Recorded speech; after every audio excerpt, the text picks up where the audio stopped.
Are we live? Yeah, I think we do. We are good. Friends, feels good to not be laying in that bed like I'm an invalid because the nastiest death cough I've ever had in my entire life.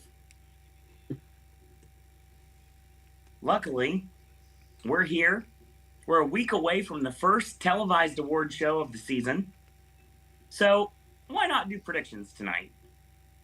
Hello, everyone. Welcome to our first prediction podcast for a show in 2023. And our first show of 2023, that means we are months away from intellectual property. My name is Owen. Joining me, as always, we have Ashley. Hey, everybody. And Ashley is the enforcer of the network, which means he will wield an iron fist when it comes to our chat. Only positivity here on the network, and you will be dealt with if you want to give us otherwise. And last, certainly not least, we have the man who has literally pushed this network along for the past 3 months, AJ. 4 months, but yes. Get the numbers right. That's fair. I'll give you that. We got a lively chat room, everyone. We got a lot to talk about tonight. But before we get started, I have to bring it down a little bit. So obviously, there's a few you know about, and one you don't know about, or you might not know about. I don't know exactly who's watching right now, and because I see we do have a nice little spike of double digits to start off our show tonight. So thank you everyone for tuning in tonight. So yeah, I will say right now that I don't really talk much about my personal life on here. This isn't really a personal thing, but this is something that a lot of people don't know about me. Broadcast journalism was one of the things that I kind of clung to in junior high and then moved into high school. Didn't go into college because I realized that it just wasn't going to pan out for me, so I just kind of gave up. I don't give up anything else, but kind of gave up on the school thing because it kind of just didn't work for me. And Barbara Walters was always someone that I had known throughout the years as a cornerstone in broadcast television journalism, and somebody I've watched throughout the years. And she's had a very long, storied career. She's basically one of the cornerstones of ABC for the longest time. She pushed The View along, and then she kind of just faded away like it was supposed to be that way. Like she had done her time in front of the camera, and now she kind of wanted to stay away for a bit, and it's completely understandable. And she lived to the age of 93. It's just crazy to think. So yeah, I definitely wanted to start off the show tonight to give my condolences to family and friends of Barbara Walters. I also want to talk about the horrific accident that kind of came out of absolute nowhere with Jeremy Renner and a snowcat. I vaguely know about this. AJ, you seem like you want to say something. Well, what do you know? Some sort of a freak accident. Like it sounds like he kind of got ran over by it. Yeah, I know very little about this. It kind of came across my Twitter feed because, contrary to popular belief, no matter who's in charge, Twitter's not dead. It's on life support, so get it straight. Yeah, because it was because the only thing we knew for a while was just that there was an accident and that he was in critical condition, which made a lot of people, because obviously that automatically pretty much means life threatening. But apparently what it was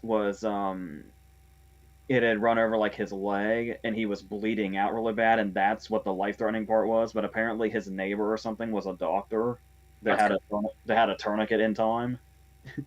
Very good. But yeah, the thing about that is that some people like think it's weird when people get bent out of shape over like losing a celebrity or the thought of losing a celebrity because they're not somebody that you know personally. Sure. But I almost feel like there's something sociopathic in that a little bit. Because it's like, this is, even if it's somebody you don't know, this is somebody that you see all the time. and to feel no impact when you think you might lose this person. Like I was coming back to remember the horrific 24 hours during Bob Odenkirk's heart attack where we didn't know anything for like a whole day. Oh my God, Yeah. yes. And that was like, yeah, it was kind of like that. But it was like, yeah, I understand if you don't know the person and they're, you know, this distant stranger that you happen to see on TV. I guess I can see where there's not much of a connection, but still, like I said, for like being somebody that you just see all the time and has given you some sort of emotional connection. Like, the movie I kept thinking about a lot the past couple of days was Wind River, Mm-hmm. and it's like in the town, and it's like this person that you've had these reactions to in the past. It's just kind of weird to me when people can really absorb media and movies, but then have no reaction at all when something happens to the real person. It's really weird to me that people can do that, but that's them, I guess, and I'm myself. So yeah, I was kind of freaking out a little bit when we didn't know anything. I mean, it's funny you mention that because I'm going to end this beginning of the show by talking about somebody that I have been a fan of for way longer than you've known me. You actually knew about this because you remember back in the day, because one of the things I said a long time ago in a completely comedic manner, Don West made me fat. So yeah, the television pitchman and also former Impact Wrestling commentator Don West. You probably know him. He got his bushy mustache, 2 o'clock in the morning yelling about Michael Jordan rookies and Jim Mint 10 and every single sport underneath the sun, and even selling freaking Beanie Babies. Don West could sell anything to anyone. And some of these cards probably were worth about as much as my feelings are. But at the end of the day, he still made it feel like it was worth that $100. You had to pay that money. And as a matter of fact, if you didn't have the money, we're just going to put it on stretch pay. And that's exactly what they did. It was kind of like a layaway plan. It was amazing. Absolutely loved it. And I am also going to go back to a little personal story that my friend Tim, who used to be, I think he's still working very loosely, Violent Vance Desmond in the independent wrestling scene. He did a tryout for TNA, and him and Josh and Chris all went to Orlando for TNA because that's when they were filming at Universal, which is where, ironically enough, AEW films now, and that's where I go watch the show. Well, they called me from the Impact Zone, or back then, and it was back at TNA, Soundstage 19, and they asked who I wanted to talk to, and I was like, obviously, Christopher Daniels is someone I've been like a huge fan of pretty much my whole life. I've followed his career since Windy City in Chicago. I've been a fan of him, obviously. If you watch any of the wrestling podcasts, I absolutely marked out when he won the Ring of Honor world title. Absolutely incredible. And I had the pleasure of watching him work Brian Pillman Jr. at AEW Dark, which just aired, actually, and fantastic as Pillman and his dad, Brian Pillman, of course, one of my absolute favorites of all time. Him and Daniels was one of my dream matches that never happened. So getting to see the second generation against Daniels was awesome. Love that. But yeah, they asked who I wanted to talk to, and I said Don West. And he put me on the phone, and that very familiar voice was right there. And we talked for about 5 minutes, and he was one of the nicest persons I've ever spoken with. And it was just a very special moment. And I sat in my bed, and I would eat peanut butter crackers and drink cans of Pepsi. And I'll be damned if when Don passed away, I didn't go right to Walgreens, because I'm still kind of sick, and get ordered cans of Pepsi and peanut butter crackers. And I watched those old YouTube segments of sports collectibles in remembrance of Don West. So yeah, we talked about Barbara Walters. And Josie also brings up the fact that Fred White, the drummer of Earth, Wind, and Fire, passed away recently too. which is weird because I got to see them weirdly enough in at Mardi Gras a few years ago, which of course is kind of a moot point with me right now. But it's funny because September, which is my birth month, and other birth months, needless to say, it was also the last song I needed for Cosmic Rewind. So September's pretty much followed me my whole life because literally and figuratively, my birthday is in the song. So Earth, Wind, and Fire has always been kind of big for me, and being able to see them live and being able to perform, just amazing. So yeah, I can't not mention Fred White because thank you, Josie, for bringing that up. Because if stuff doesn't come across my Twitter feed, then I really can't say much because I won't know about it. I'm gonna try to keep up on the chat as best I can. Ashley's gonna do the same because we've got a lot to talk about tonight. Because the Globes have to throw TV at me because everyone here knows how much I love television. I used to love it all the time. Now I'm not a big fan.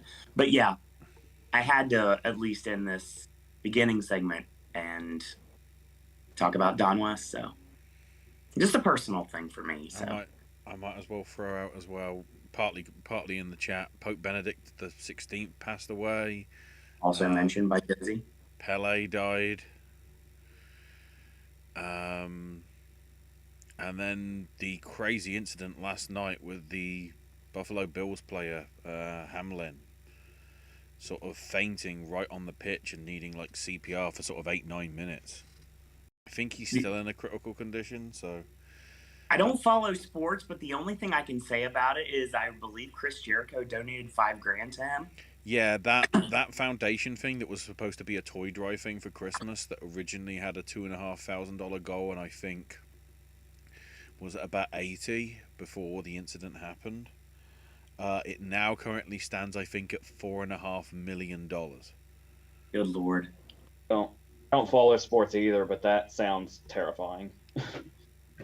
It was innocuous as it looked. You know, it was sort of a standard sort of collision that you would think would happen, and he stood up, and then you just see him sort of fall back. You know, like the whole trust fall thing, and it's like, okay, you knew something was up. I mean, it's funny, but I brought up my friend Tim, and weirdly enough, AJ, you somewhat know this story. He took a clothesline, and he was declared legally dead, and he had to be revived. He lived, obviously, but I mean, because he wouldn't have had the TNA run, like tryout if he didn't. But I mean, yeah, it's weird thinking how like you could be like okay one moment and the next moment it's all over. So since it is a brand new year, just love one another. Try not to as well. This is the award season. Now that we've talked about, you know, life is precious, you know, love every minute of it. Now let's talk about rich people giving each other gold trophies. I'm Not going just to any bash rich the hell out people. of movies I don't like. Not just any rich people, the Hollywood Foreign Press Association, which are just as controversial as anything, yet alone rich people. Yeah. The rich people give each other trophies later. Right now, a group of like 90 nobodies are giving people trophies. Yeah. They do that every day. It's called Gold Derby. Which is not the gold standard, no matter what everybody thinks. Nothing's the gold standard. It's a guessing game. Yeah. There's no standard. This is a quarter. No, it was. This is a quarter. This could have been or not have been how I decided my predictions today. I will tell you right now. Yes. You have to decide which one is which. I may elaborate later. I don't know, for some categories, I think we need a 5-sided coin. Yeah, I need one of those, like... If we're getting started right now, I would like to give a disclaimer to us talking about the Globes. We got to knock out chat first. So we don't get bogged down, but yeah. So Spencer says, are we going to do personal award picks down the line? Heck yeah. Very, very soon, actually. AJ's had his for a minute. I did mine the other day. I'm sure Ashley's got some ideas in mind for Mm-hmm. It's always troublesome because, like, do I try and go with what would actually be in the award season, or do I go by what was released in the calendar year, which means nearly all the awards contenders that would be here don't get included because they didn't get released over here because the BAFTAs are the different, or do I go by the BAFTA thing and somehow swingle it in? So You make whatever arbitrary rule you want, yeah, Ashley. It's your list. 'Tis the season to make the list about the previous year, after all. Spencer says, can't help but love Empire of Light because I'm freaking in love with Olivia Colman's. My celeb crush and fave actress can do no wrong. Okay, that makes sense. I can get behind that. If you're a mark for Olivia Colman, I get it. Despite how I feel about Empire of Light, I understand. Spencer, I don't think you've been around of me and AJ kind of like WTFing that movie left and right, but everyone's entitled to their opinion. There's a whole review on it. So yeah, there is. I even gave a little mini review on it on this network whenever I watched it for the first time and only time. I'm trying to. I don't know if I can answer this because I don't know enough about the history. We don't. Favorite Globe upset and worst Globe upset, along with Globe snub and least favorite Globe snub. Yeah, I could probably do the history. I've been watching the Globes. I don't know if I could go farther back than that. Yeah. I will say one immediately comes to mind when you say snub. And it's interesting because it's a half snub. And it still pisses me off when I think about it, even though it's the Globes and they don't matter. It was in 2008 when they nominated Ralph Fiennes in supporting.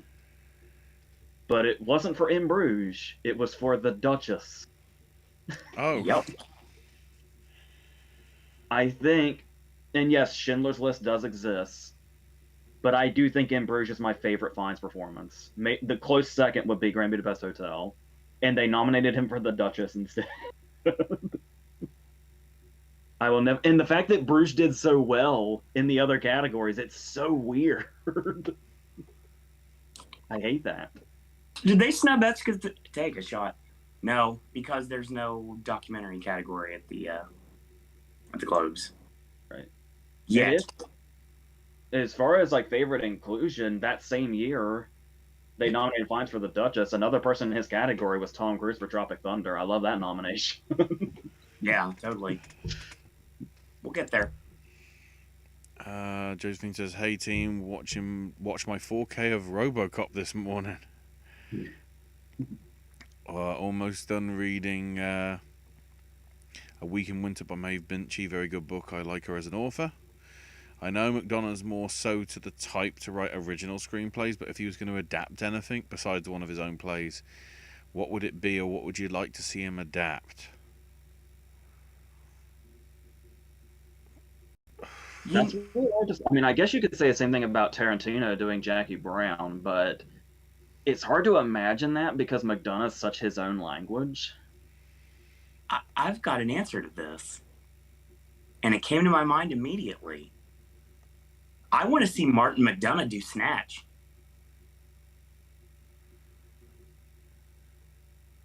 Yes, something that needs to be a black comedy, certainly. I want to see McDonagh take on Guy Ritchie. They probably wouldn't be that much different, come to think of it. I think it'd be more of a, I can't really say modern style, but maybe more of an updated version of Ritchie's work with McDonagh's twists to it. Yeah, because the thing I've noticed about McDonough's style is it's especially apparent in Banshees of Inisherin is the way that McDonagh can like where the dialogue is repetitive, but that's like the charm of it. Where he's able to make like 3 different characters say the exact same line in quick succession in one scene, and this happens a lot. But in another case where it would just seem like this is repetitive and the dialogue's going in circles, it's like it makes his characters feel more real. Like even the background players feel real because of that. And it's like everybody in the community in McDonough's movies are on their own rhythm together. Right.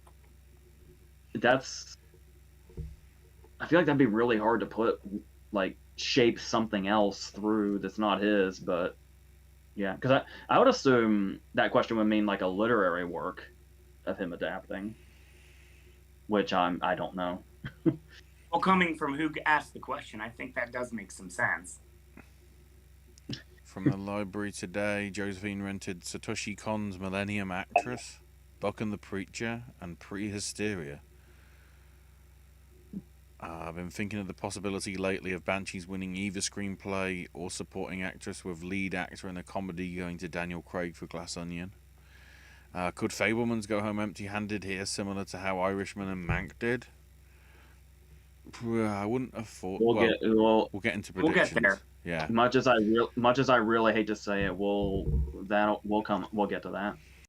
I've also been wondering recently this year at the Globes this year about RRR winning score at Close wins international film, since that one has been emotionally moving people. The last film to win Best Picture without being nominated for the Best Picture drama was Crash. Oh wow! When we said that, the viewership went down massively. I'm guessing that's just a blip in the system. That's ironic. So if Women Talking were to somehow miraculously get Picture, it would break the stat.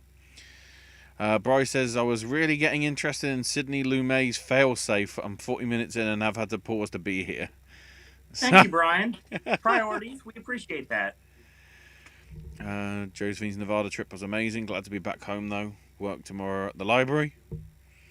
I work tomorrow, too. Bryce says, I won't say 2010s I've missed because that's next week, but since I've watched the first film, I did watch Alice Through the Looking Glass, which is air. God. Yes, you are correct. Watch an episode of The World According to Jeff Goldblum on Magic, and Penn and Teller are in it. I remember that, actually. Favorite New Year's scene from a movie or TV show episode?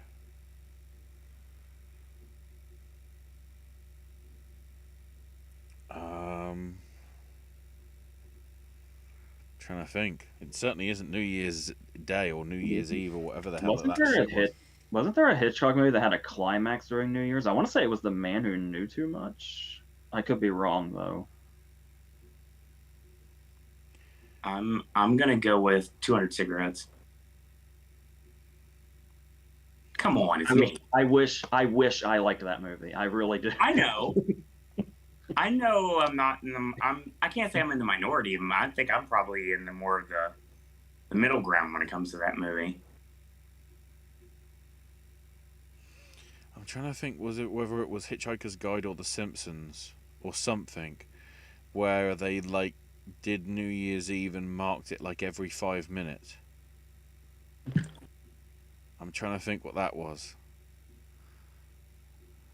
That's probably it. Preet Come on. says, Owen, do you live alone in Florida or have you have roommates? I'm wondering how expensive it is there. Well, Preet, I have not. Welcome. I haven't seen your name before. No, I definitely don't live alone. There's no way I could afford this place. It's expensive because I literally live on Universal property. As a matter of fact, at one point, they actually own this apartment complex, but they sold it. And now they kind of kicked themselves ever since, because now it's owned by someone else, which thankfully is my apartment complex. It's pricey. I mean, this is a bad time to try to move here because a lot of people left when Steve Carino happened and the world shut down, and they just didn't come back. Rent is finally starting to stabilize a little bit, but yeah, I have a roommate. I had two at one point, but no, I have one. He's not around fairly often, but when he is, fun times, to say the least. Good fella Tim is here. Hi, good fella Tim. Feel free to give us any of your verses suggestions in chat, since you're actually here live in living color here. Parsnip Burger's in as well, saying, I want to go on record and say, while the Globes may affect Oscars some, I hate the Globes and have always considered them lesser. Yeah. Parsnip Burger, I've always considered the Globes, like, this doesn't always happen. But the one thing I always say is, you want to kill a movie at the Oscars, have it win the Drama Globe. Doesn't always happen, but I always look at that as the option. So if I don't like a movie, I want it to win at the Globes, because that means it's done. Now, granted, things change every year. I could be wrong, and it could be the start of something. Hopefully not. But at the end of the day, the Globes has been kind of wishy-washy. One of the things, personally, I enjoy is the Globes is just an excuse to get McDonald's. That kind of goes into the disclaimer I wanted to give about us predicting the Globes. Is the Globes are worthless, almost as worthless as Critics' Choice, but not quite. But the great thing about the Globes is that, say what you will about them, they seem to have a mind of their own. Yeah, they're definitely inspired in some ways. Their choices are pretty random as far as wins go, usually. Right.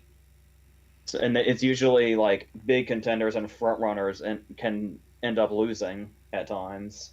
They'll still come back in the regular awards, but I was just reminding Owen, remember when the Globes went all in on the Mauritanian like a year or two ago? Yeah, we were talking about that earlier today, actually. Yeah, I tried to keep that in mind when I did these predictions this time. Parsnip said, I'm half that way and half hopeful that it's visibility. I guess we'll see.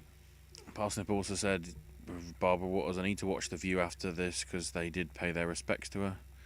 Parsnip also says, the problem with what AJ's saying, I guess with the whole paying respect to people that you don't know, I agree with him mostly. How many people do we not think about? People in worse shape or situations. I've just returned from Tbilisi, and I know how bad it is there through friends of those in Ukraine. I guess my heart is with those. Celebrities have so much money, but many don't. It's hard for me to feel deep empathy on the struggles of certain celebrities because real people exist and have struggles. Having said that, I hope Renner will be okay. Yeah. Understandable to think that way. Be kind. And that's all I say. And Bry also brings up, an interesting little bit that's come out. Leonard Whiting and Olivia Hussey are suing Paramount for child abuse over the nude scenes that they had to do. 50. I just saw this come across my Twitter feed right before we started. Bit crazy. Joseph says, between Avatar and Top Gun, which blockbuster is more likely to be snubbed? Talking Globes or Oscars, Josie? Yeah. The problem with Avatar and its tech stuff, I fear Top Gun may get forgotten about, which it shouldn't, because I think it's a better film than Avatar. Top Gun's been great at managing its momentum through the year, but it's had to do it throughout the year, and Avatar is getting to be big right now at this very particular time. Mm-hmm. Got recency bias. Yeah. Josephine's waiting to do her personal picks later, but I'm thinking of doing personal picks for first-time watches. Nice. Because contrary to what others say, film time is non-linear.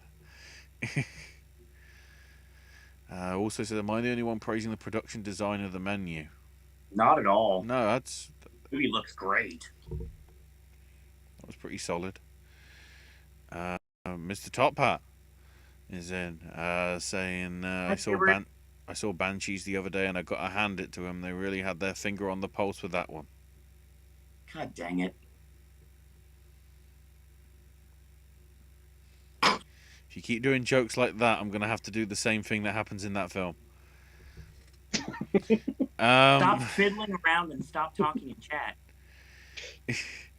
I want McDonough to adapt an Irish fairy tale and put a dark spin on it, says Josephine. That's the great thing about Banshees, is that's what Banshees feels like. Yeah. Even though it's totally original. Certain times I was like, So this is Macbeth, isn't it? We've got the witch, who may not be a witch, but I don't know. Cassie's in. On New Year's Day, my mom and I watched Carpool. Oh my I word! love that movie. I love that movie so much, and I will not apologize for it.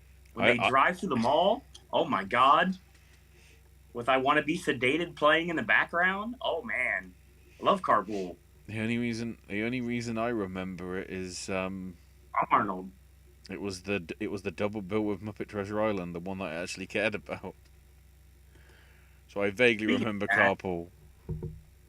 Ashley, have you heard about the kind of grassroots campaign to bring the Muppets into the next Rian Johnson Knives Out sequel? Jesus. Dude, I want it right now. Make it happen. I don't care what we have to do. We need to have Benoit Blanc talk to Kermit and Miss Piggy. Pia Isadora bought her globe back in the day. That was another period of controversy for them. Yeah. That's true. That was sort of ridiculous. Bri says, I don't do my personal until after the season when I do my movie marathon, but what gets nominated will determine. But I might do a prediction lineup like I did last year. And with 10 viewers, what the shit? Double figures. Hell yeah. So, as we get into the Globes, for everyone that is joining us, whether live or in archive, it's funny because we talk about the honorary awards, which of course have no nominees because they're already been decided. And that's the Carol Burnett Award going to Ryan Murphy for his contributions to television. He's had a very interesting career when you have the words Glee and American Horror Story in the same breath. That's a very divisive person. I don't know. If you go from the bookends, you go Glee and Jeffrey Dahmer. That's interesting bookends more so. Funny you mention that because we'll get into that in a minute. And the Cecil B. DeMille Award going to another Murphy. And that's Eddie Murphy. As long as they show at least 2 clips of Dolomite, I won't care. Eddie Murphy, favorite stand-ups of all time. He's on my bucket list of people that I'd love to see live. I just need some clips from Life. I feel like that was a real height for him also. His 99 was really great because Bowfinger was that year too. I take a lot of flack for this, but I don't care. I liked 1,000 Words, and I will not apologize for it. I'm trying to work out... If I don't get any Dream Girls, I'm going to be very upset. But I better get some SNL, too. I'm trying to work out if those sort of bad films will also get featured, because he's not been one to sort of too shy away from, like, yeah, I made these bad things. To some extent. Apparently, Parsnip Burger is also crediting Ryan Murphy for Feud and Fosse Vernon. Glee really got bad as it progressed. Yeah. It kind of was the bee's knees for a bit, and then it kind of tapered off when it really started the bastardization of music for a while. So Josie said, speaking of Eddie Murphy, I rewatched The Golden Child on my last day in Nevada with my Aunt Kateri and Uncle Joe. Great movie. Brian says, do you want me to do my Globes acting battle in this stream or save it for Pop the Question? Probably say the Q&A. Yeah. Pop the Question next week. We need content because that's going to be a hectic week. Next week. Yeah, that's going to be a hectic week, so we need you to give us a lot of content to fill. That means we have to do less effort aside from watching Scott Pilgrim, which is probably the best amount of least effort we can do. I mean, we've got Pop the Question. We've got our, Scott Pilgrim versus the World, which is going to be our Popcast Movie Club. We've got, obviously, a break on Wednesday because, duh. We have our Golden Globes reaction show with the winners and losers and everything. That's going to be fun. Maybe late on Tuesday for that one. Yeah, it's a Talking Critics' Choice, I believe, on Thursday. Yeah. Yeah. So tentatively, it's Sunday, Monday, Tuesday. You get a day off, and then Thursday for live stuff on here. 4 days out of 5. Precedence over everything. Everything. One notable exception, but that doesn't matter right now. Preep says Holy Man, Pluto Nash, Norbit, Haunted Mansion weren't good. Thank you for not acknowledging Starship Dave Ming Chang. I always forget Holy Man, and to this day, I still don't know what the fuck that movie was doing. Like, what even is that movie? Haunted Mansion was a great concept, and I think Del Toro is going to do a great job with it.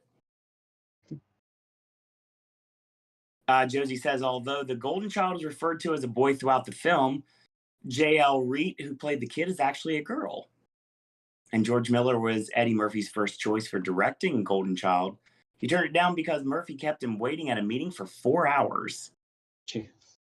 First Murphy movie to get a PG-13 from the absence of F words typical in 80s and 90s Murphy movies. His next PG-13 movie, 1996's Nutty Professor. Oh, BAFTA's long list is coming out Friday. Yeah, it's on the list. John Carpenter was offered the Golden Child director, but he went on to direct Big Trouble in Little China instead.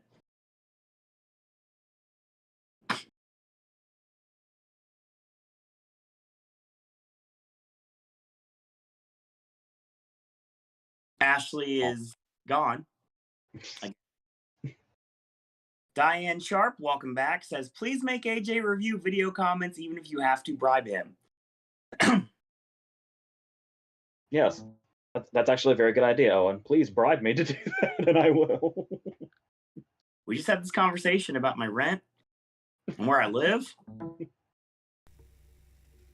And the fact that I've been kind of like, not really bedridden, but like living in like pseudo hospital bed for like a couple days now. So yeah, the first thing I was going to mention before. Thanks, OBS.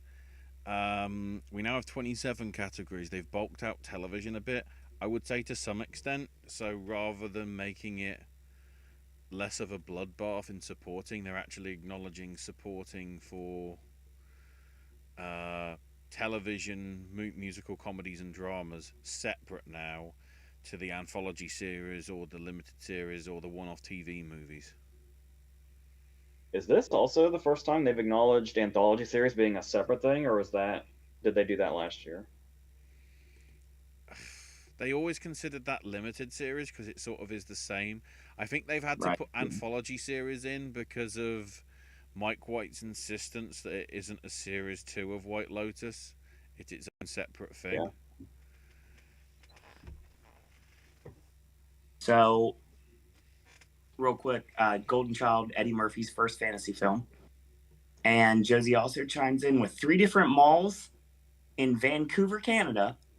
Brentwood, Royal City, and Lansdowne were all used for carpool. Like the carpool trivia, Josie. The movie's fun. I enjoy it. You ready? Ready to get into this? I think so. Let me just timestamp this. 6:40 p.m. Eastern Standard Time. Let's get into the television categories for 2023's Golden Globes. Our official predictions. Have everything in front of me. I've done more research than I think I have ever done for the Golden Globes. I just made it look nice and pretty. So, I appreciate you talking for as long as you that, because now me putting prediction start at 40 minutes is accurate. You got it. All right, so before I go through this first set of nominees, I just want to reiterate one more time in case people were just skipping to this and just seeing this and didn't hear me before. There is no strategy to the Globes. Nope. The Globes are, for the most part, totally random. That's like the one good thing about the Globes is they typically have a mind of their own. Oh yeah. And usually the Globes are my absolute worst showing when it comes to predictions, and that's usually because I play it too safe. Yep. So I'm going to embrace the randomness here a little bit. I'm doing a mixture of there are clear front runners in certain categories, but there's also stuff that could just go totally random. I tried to do a little mix of both. TV is there's no math problem, there's no figure anything. You just literally have to fucking guess TV at the Globes. So I don't even really have much reasons as far as like if I were to pick something in TV and you were to say why, who the fuck knows? It's the Globes. I don't think they know. So Right. yeah, so you're just gonna have to pick what you're going with, and if shows will rack up, or if we'll get maybe one each, or get shut out entirely. That's the best you can do as far as TV at the Globes. So yeah, as far as predicting these go, there are no right, wrong, or stupid answers. You just go. You either go safe or you go inspired. There is no in between. I could say that on a loop 50 times, and there'll be some people that come across this video that still don't hear it. So, like I said, no strategy, total randomness. And if you come to prediction videos for the strategy, I'm sorry, a Golden Globes video is not where you want to be. For anybody. People can pretend they have strategies for the Globes. Nobody has a strategy for the Globes. Nope. That's it. They are random as fuck all the time. I want to talk to the people that actually predicted Jodie Foster's win for the Mauritanian. Those people might have something to say. But even then, do you think that any of them did it with real assurance? I'm going to doubt it.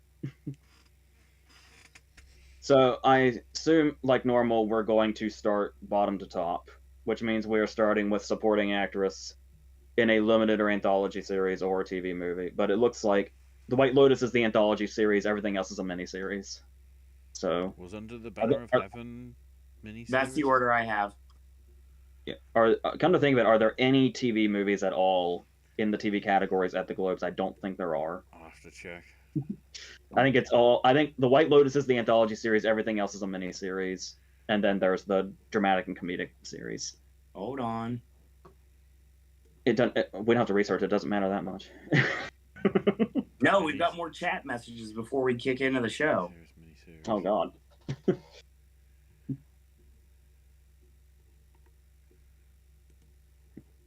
Brian says, so what's left for them to make for the Globes to make TV? Best TV series non-English language? Best TV series animated? Kind of surprised there isn't an animated category for television at this rate.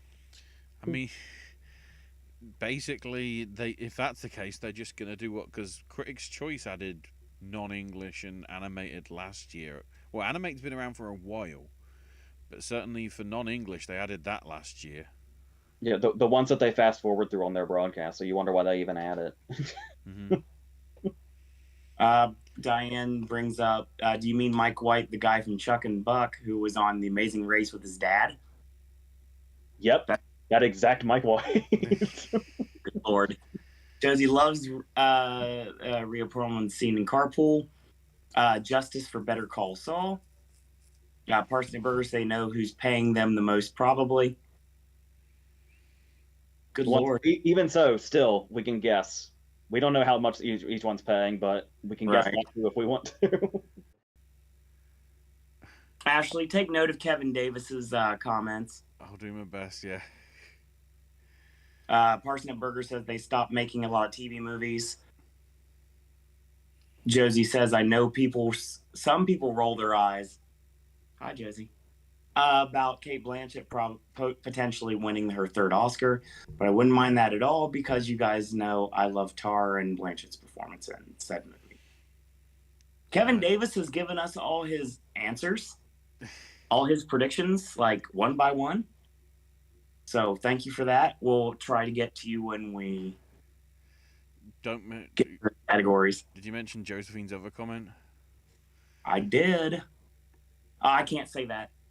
Oh yeah, because get Odenkirk, Gilligan, Peter Gould, Rhea Seehorn, Giancarlo Esposito, Jonathan Banks, and Kerry Condon to all take a photo together, drunk as fuck. How's Netflix TV, but then is movie for Oscars? That's a whole can of worms of a conversation that I do not know the specifics of. And when I don't Because we were think just talking about, it was Carson. like, they haven't made TV movies in a while, but then you look at like Critics' Choice and they're calling Prey a TV movie because it was exclusive to Hulu. So I don't know. God dang it! Everyone, calm. We're trying to get to the show. Goodfella Tim says versus ideas for Gangs of New York, To Die For, Munich, Collateral, and Compliance. Those movies.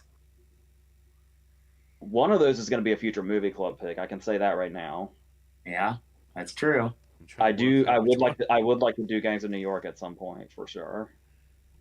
And I promised him finally doing a video on The Brood. That was supposed to happen this past October, but it might get pushed again. But Spencer Reed asked if AJ's doing new verses coming soon. I still got that Carpenter one I'm working on. Get there. And then I'll have to see. He'll continue to 2014 if he hasn't seen yet. Nice. Diane asked, I thought you said you didn't like Tar before Owen. Was that sarcasm? Hell no, it wasn't. We'll get there. Josie says versus idea, Golden Child and Big Trouble and Little China. I did Big Trouble in Little China with The Fifth Element. Yes, you did. And I gave my real opinion of Big Trouble in Little China, whether people like it or not. Josie also talked about the canceling of 1899 after one season. Okay. And then also about Brendan Fraser is probably going to win, and those are predicting that Butler to pull a Malik and Redmayne, but I think the Fraser narrative is too strong. We'll get there. Yeah. We'll get there. Okay. We ready? Mm-hmm.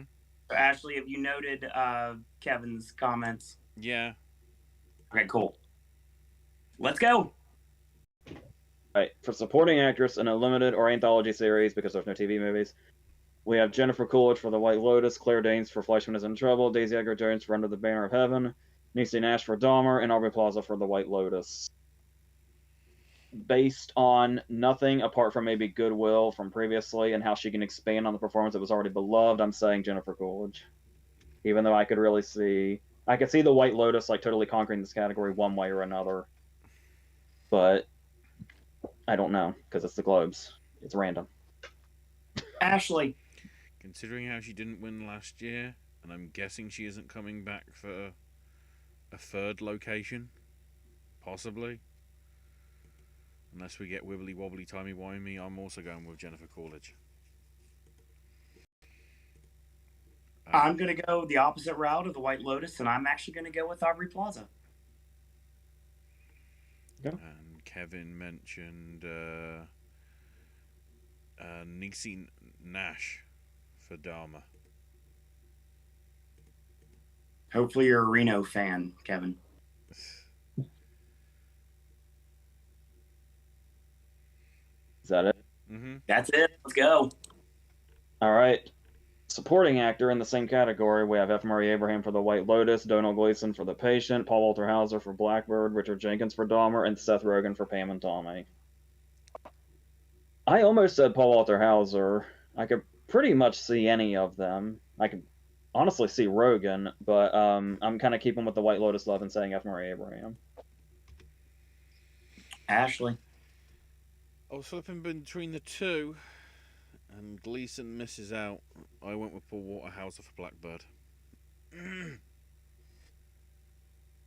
And I'm going to concur with what AJ said and go with F. Murray Abraham. And Kevin said Donald Gleason.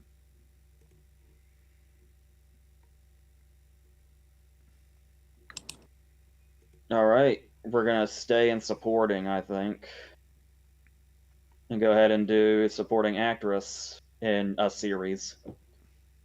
Are we ready? Let's go. All right. We have Elizabeth Debicki for The Crown, Hannah Einbinder for Hacks, Julia Garner for Ozark, Janelle James for Abbott Elementary, and Shirley Ralph for Abbott Elementary. Just like I said, even though we're not really basing it on anything, based on the love for the show and her acclaim for it, I'm going ahead and saying Garner. Okay. Because it's the Globes, I think it's going to be Debicki for the crown. And I'm also going to go with Julia Garner for Ozark. There's a reason why I haven't gone for Garner. We'll get to that. Yeah, this upcoming one is the only one I feel like I used like strategy. and I use the term loosely. For supporting actor in a series, we have John Lithgow for The Old Man, Jonathan Pryce for The Crown, John Turturro for Severance, Tyler James Williams for Abbott Elementary, and Henry Winkler for Barry. Obviously, if you ask me, Barry should run away with everything, but they didn't seem to take to it as much as they could have. Based on the fact that I can't imagine Severance going home empty-handed, and the fact that it would, for me, if I didn't say this, I'm going to say Turturro. Ashley. Pretty much the same logic here. I think that's the most likely win for it, and I think enough people liked it to give it a nod. So I go to Turturro as well. I concur. Don't F with the Jesus. Yeah, because I only saw the first few episodes of Severance, and the performance that stood out to me was Patricia Arquette, who's not even here, so... Should we quickly stop him with chat, because there's like a whole page of it? Because Goodfella Tim says, true story, my boss and Giancarlo Esposito were college roommates. Holy shit. That's cool. Top Hat goes with Jennifer Coolidge. Emmy Wynn sets the tone. Timothy Knight says you need Hi, Tim. We need to watch Armed and Dangerous. The John Candy Eugene Levy movie? Loved Esposito's appearance in Do the Right Thing. Yes. Another good semi-serious Jennifer Coolidge performances in Legally Blonde. Aubrey Plaza's in Francis Ford Coppola's new movie and dyed her hair blonde for it. Was that how it was tied in? I'm confused. Weird trivia. Haven't watched The Patient yet, but my aunt loved it. My aunt is a fan of American Gigolo that Gabriel LaBelle's in. Mr. Topshot says I'll say Hauser because why not? Diane says I've never seen any of these limited runs or TV films. I'd say most of them are pretty solid. I've heard good things about most of them. The Dharma one, it depends whether you're sick of seeing Dharma stuff, because there's been a lot of that. I had planned on watching a lot of this stuff, like Under the Banner of Heaven and The Patient and stuff like that. And I haven't even started season 2 of The White Lotus yet. All of this stuff I want to do, but it's a lot. It's a lot of commitment. Garner's married to Mark Foster, the lead singer of Foster the People. Josephine says if I were voting, I'd vote for Turturro. And Mark Foster is 10 years older than Julia Garner. Makes me sick. Nothing wrong with age, Brian. Henry Winkler won this already before, so I'd choose Turturro. Speaking of TV, my mom and I are in the 200s of One Piece episodes. Hell yeah. All right, and we move forward. All right. Actress in a limited or anthology series. I'm guessing it's all limited here. We have Jessica Chastain for George and Tammy, Julia Garner for Inventing Anna, Lily James for Pam and Tommy, Julia Roberts for Gaslit, and Amanda Seyfried for The Dropout. I would love to say Julia Garner again, just because I love Julia Garner. But weirdly enough, the first 2 people I ruled out were the Oscar winners. Like, for some reason, I didn't even debate Roberts and Chastain. I just jumped to the other 3. And just because of the acclaim that I've heard, I'm gonna say Seyfried, because everybody, I don't get it, but everybody loves Seyfried in general, apparently. But okay. Ashley. Yeah, but if I'm going for Garner here, but it's basically a case of, I think, because this is the more likely one I think Garner's gonna get. But I would not be surprised if Seyfried won it, because of the amount of acclaim that both portrayals had, to be fair, of Anna Sorokin and Elizabeth Holmes. I mean, I'm the first person that popped into my mind was Jessica Chastain. Probably because I know about the George Jones and Tammy Wynette story. So Michael Shannon apparently is not allowed to be nominated for anything. And I said this last time, which I still don't understand. It's got to be a reason why it's getting nominated, so might as well give it to it. I'm going with Chastain. And actor on the other side of that? Yep.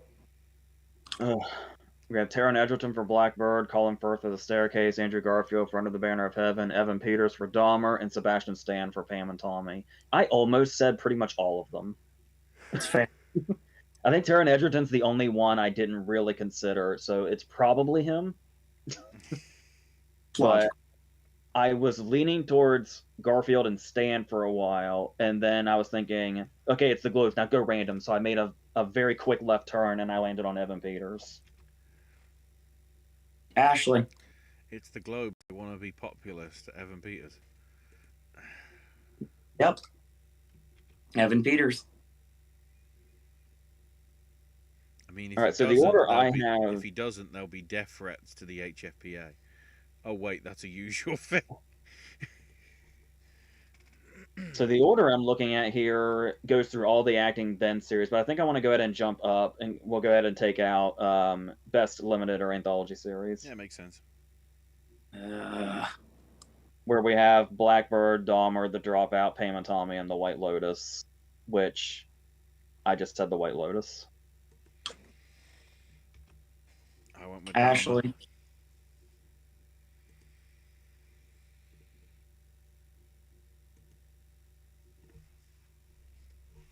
Ashley.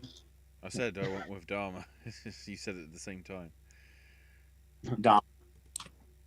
Right, let me have a quick check, because I'm guessing chat will have said too many things. Yeah, Seafree's husband is 9 years older than Thomas Sadowski. Bry says, I think it's interesting on how much the Globes love her that they didn't nominate Chastain for The Good Nurse. Yeah, in retrospect. Josephine was just speaking of Michael Shannon. I finally watched Bullet Train and loved it. I don't get all this Bullet Train love. Everybody's in love with it, and I don't get it. It's too. The director way too much brought out the Deadpool 2.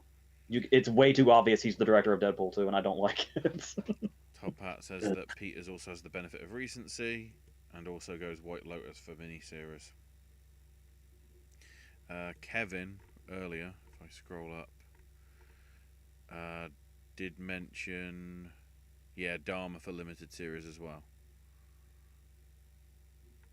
and Evan Peters for actor. Right, I'm guessing comedy next.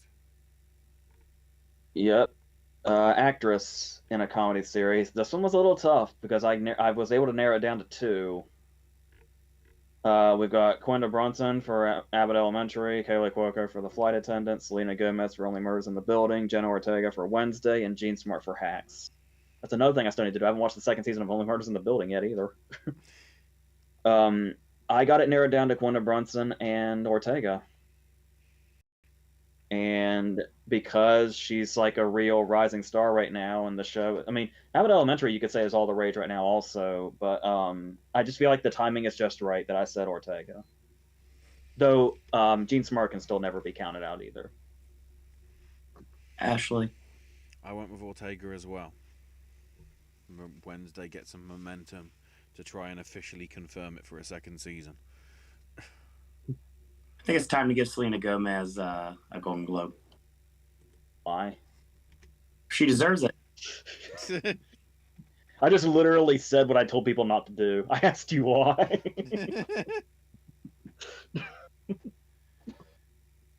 I have watched the first 2 episodes of Wednesday, and I am a lot more into it than I thought I would be. I'll be honest. All right, actor in a comedy series? Yes. This is interesting. Great lineup. Donald Glover for Atlanta, Bill Hader for Barry, Steve Martin for Only Murders in the Building, and Martin Short for Only Murders in the Building, and Jeremy Allen White for The Bear. Interestingly enough, when these first came out, my first question was, who is Jeremy Allen White and what the fuck is The Bear? And now looking at it, for some reason, they did not go for Atlanta except Glover. They barely went for Barry. And I was thinking, I have trouble imagining them going for either Steve Martin or Martin Short. So by process of elimination, I landed on Jeremy Allen White. Ashley. I went because it's with the final season, and I don't think Atlanta's won any Globes before. I was thinking he won for like the first season. Yeah, it won Best TV Series in Musical or Comedy, and then was nominated for season 2. And oh, wait, so that wait, what? That was... He should have every award under the sun just for the Teddy Perkins episode of season 2 alone, but we won't. He isn't talk listed about on Atlanta's page. They haven't bothered to update it. So because he's won, I am literally changing on the fly and going with Jeremy Allen White for the Bear.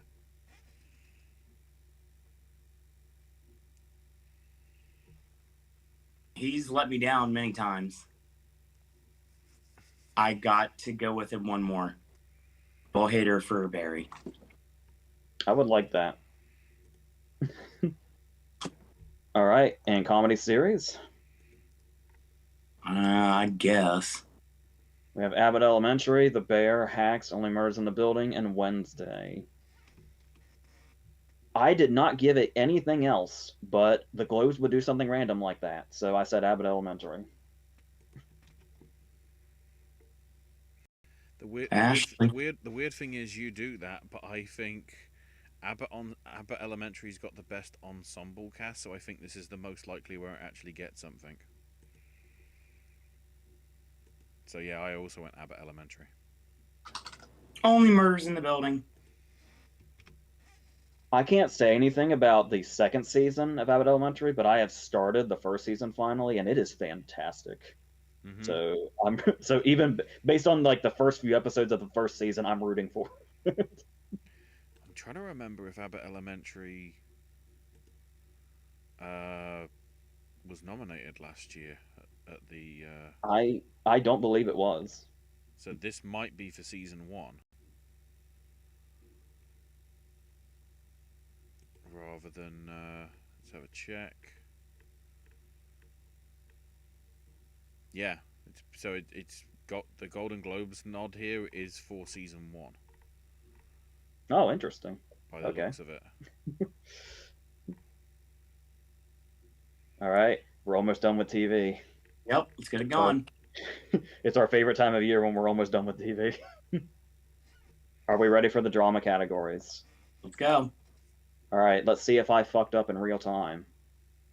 For actress in a drama series, we have Emma Darcy for House of the Dragon, Laura Linney for Ozark, Imelda Staunton for The Crown, Hilary Swank for Alaska Daily, and Zendaya for Euphoria.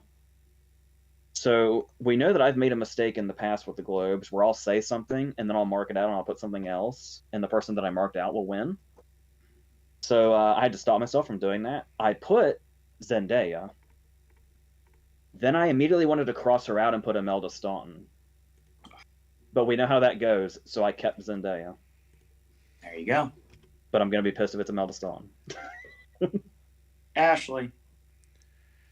I went with Laura Linney for Ozark, because I think they want to give Ozark something. I think this is the most likely that it's going to get. Zendaya. All right, actor in a drama series. Yep.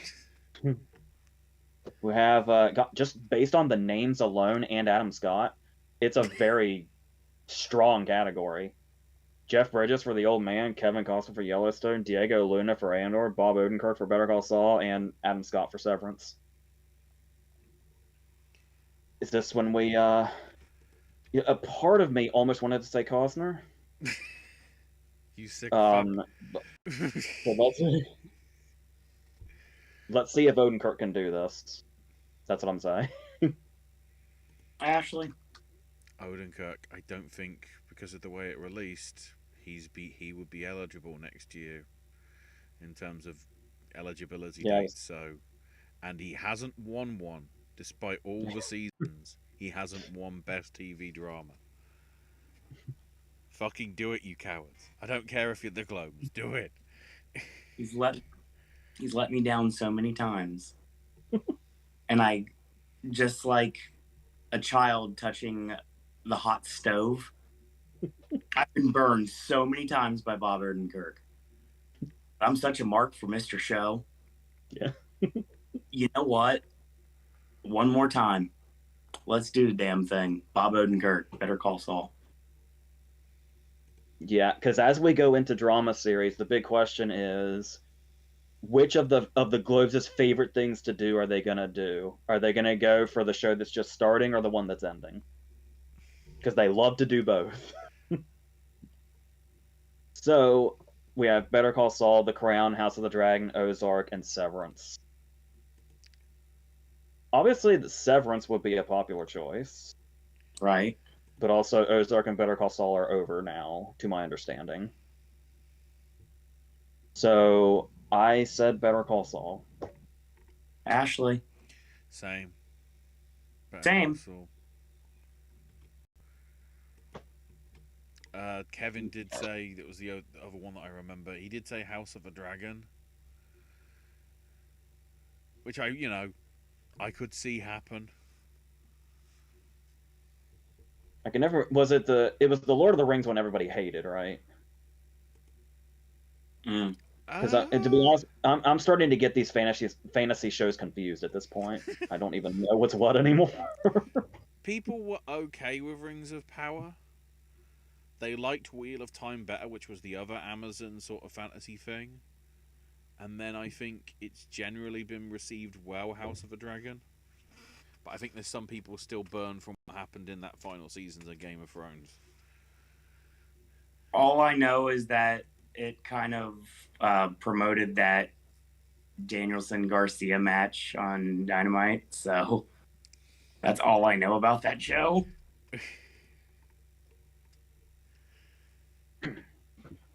Chat. Yes, there's probably quite a bit of it. Not as much as you would think. Oh no. Top Pet said, "I'd say Quinta Brunson with how much people love about Abbott Elementary, but Ortega's not to be underestimated." Josephine also goes with Quinta Brunson. I like seeing Laura Linney in Congo with a monkey emoji and a gorilla emoji. All the monkeys. Odenkirk all the way, but kudos to Jeff Bridges being married to the same person for 35 years. I mean, just kudos to Jeff Bridges entirely. Is he? Yes. Has he had a Golden Globe Lifetime Achievement? Because he should. I'm just realizing 2 of the people in Best Actor Drama Series just cheated death recently. Very true. And has he got a SAG Lifetime Achievement yet? He's gotten something. It might have been the Globe Lifetime Achievement. Yeah, I can't remember. He got something recently like that. And Cross when Zendaya wins, social media will be talking about her and Tom Holland again. No, all I remember is about Zendaya is she's Michi. Goddamn small foot. It's just, after all this time, it's still the first thing that comes to mind when I hear her name. that fucking viral YouTube video. Zendaya is Michi. Danny DeVito is something, and Zendaya is Michi. Smallfoot has been completely wiped from everyone's memory, like it was neuralized like Men in Black. But Zendaya is Michi lives on. That's all you remember. I blame James Corden. All right, let's get into movies. All right. I guess we are starting with the non-English category. That's the next first one I have. We have All Quiet on the Western Front, Argentina, 1985, Close, Decision to Leave, and RRR. Is that how we're still saying it? Yep. Anybody know how it's really fun? RRR. Because it's like widespread knowledge and how crazy it is that it's not the Oscar choice, and it's the really trendy, popular one. I think for this, I'm gonna say they go with RRR. So that's what I'm saying here. Ashley. Yeah, I'm also saying RRR because walrus noises. It's the Globes. Walrus noises for the win. I thought that was the All next right. category. Here's where it could possibly get a little tricky because it's the Globes. Animated. They like to throw curveballs here occasionally, right? Sometimes. Wasn't it the Time to Globes that went with like fucking Missing Link when it was Toy Story 4 versus Klaus? Let's look at recent history of that category. Thanks, Wikipedia. No thanks, Wikipedia. Well, our nominees this year are Del Toro's Pinocchio, Inuo, is that how we're saying this? I think so. Yeah. Marcelo Fella's Shoes On, Puss in Boots, and Turning Red. With some of the curveballs the Globes have thrown in this category, I feel like it could be any of them, honestly. And while I feel like Pinocchio might be the front runner in general, and Turning Red could always be one of those random choices, I'm gonna say Marcel. No. Ashley. Yeah, they all sort of have. I guess that shows you how much of a misfire Lightyear and Strange World were. But it all of a sudden means that on paper this seems much more wide open than it could be. I went with Del Toro's Pinocchio, just because I want Robert Zemeckis to get up and go, oh wait, not mine. I'm still disenchanted at the lack of the bad guys. One of the best animated movies of the year that is going to get absolutely nothing. Yeah. It deserves to be here. It deserves an Oscar spot for sure, but yeah, what can you do? At least the best animated movie of the year is here. So I wouldn't know. It doesn't come out in theaters. Pinocchio. The only thing I remember seeing about bad guys over the past 24 hours is somebody's letterbox saying, me and my friend saw it, and it was the first time we saw 4 animals that walk like humans that we'd like to fuck. It was just... All right. I hate the internet. Letterbox for threatening auras. I don't acknowledge these things. Best original song. Oh, God. Song. We have Carolina from Where the Crawdads Sing, Ciao Papa from Pinocchio, Hold My Hand from Top Gun, Lift Me Up from Black Panther, and Nadu Nadu from RRR. I don't know if I'm saying any of those right. I don't know. This is another one that just feels like it's going to be totally random. Because I kind of wanted to say Ciao Papa, but then I was like, but I don't know if the winners are high profile enough. So I actually went with Top Gun, the Gaga song. Ashley. I went with RRR because maybe they don't want to give it to famous people this year. I was very close to doing that. Yeah. Walrus noises. 2 for 2. Part of me feels that Taylor Swift brought the song "It's Me, I'm the Problem" out just because she's using this as the banner for every time she's in the Oscars or any awards for film, because she wants them, because she wants her EGOT before anybody else. Are we ready for our other music category? That's original score. We've got the Banshees of Inisherin, Pinocchio, Women Talking, Babylon, and the Fabelmans. I was really, really, really, really close to saying John Williams for this. I would love it if it was John Williams. But here's the thing, is there is a movie that came out very recently that we've talked a lot about. And a lot of the time when this movie gets brought up by other people, one of the first things I see is praise for the score. I'm going to be totally honest with you. I don't even remember the score. But that's me for a lot of movies, honestly. The score is only something I really notice if I'm listening for it specifically. So with all this unanimous praise, regardless of how everybody feels about everything else about this movie, I'm going to say Babylon. That for some reason that Hurwitz score is really winning people over, even if they don't like the movie. But I gotta tell you, I really don't remember it. I sat in that movie for over 3 hours, and I could not tell you anything about the score. It was the love child of Moulin Rouge and La La Land. It was like my Xanadu. Yeah, the movie's so goddamn busy. It's really hard to focus on one thing at all. Period. And usually that'd be a compliment because attention to detail.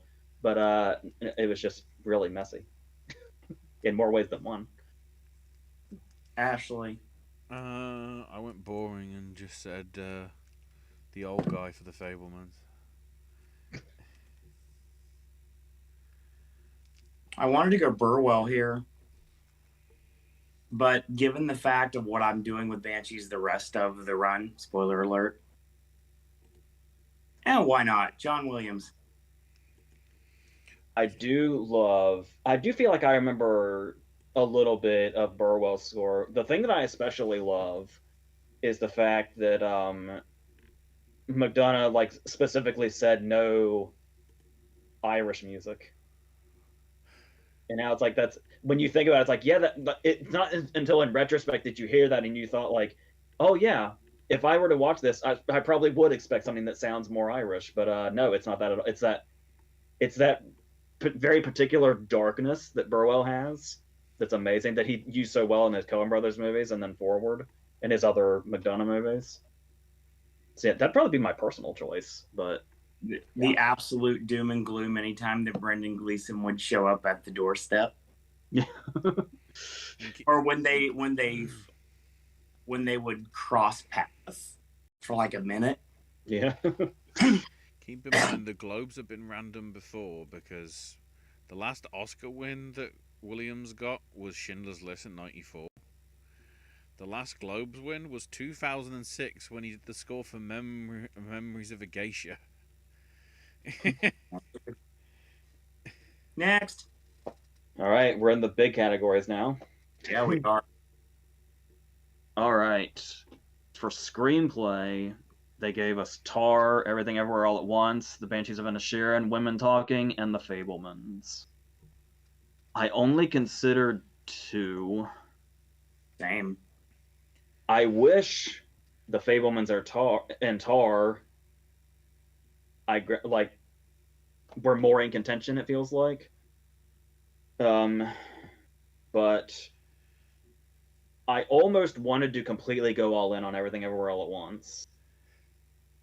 But then I still have it for quite a few things, but I held back here, and I've wondered if they might go Banshees of Inisherin. Gonna give them the benefit of the doubt.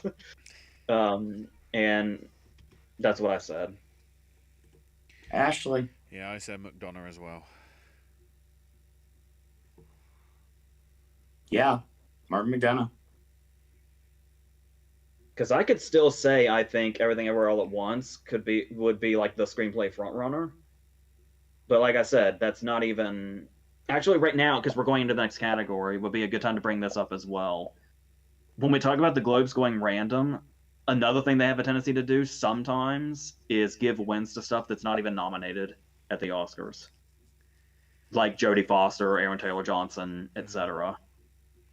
So I tried to keep that in mind also when I went with my trying to be as random as they might be sort of thing. Owen, so did you go McDonough just so I can... What was that? I was just asking Owen, did you go with McDonough or... Yeah, duh. I'm trying to keep an eye on the chat. I'm keeping track of all the lineup too. So yeah, when we get to these big categories, I might have a couple of wins here from the Globes that aren't even in my Oscar predictions. So taking some swings with that, because like I was saying, I know now that I'm anticipating the Globes going random, this will be the safest Globe ceremony we've ever had.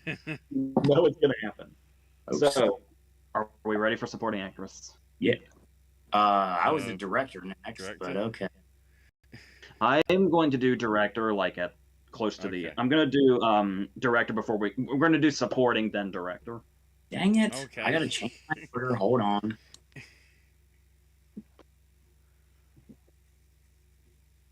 Is it actress next? Supporting actress. Supporting actress, supporting actor, director. All right, hold on. I have to change my order. Go. Supporting actress, we have Angela Bassett for Black Panther, Carrie Condon for The Banshees of Inisherin, Jamie Lee Curtis for Everything Everywhere All at Once, Della DeLeon for Triangle of Sadness, and Carey Mulligan for She Said. Now, if I wanted to go safe, I would say Carrie Condon. Or I could go with somebody I'm not even predicting to get nominated. I said Jamie Lee Curtis. Ashley. I went with Condon, but I was really thinking of putting Bassett here.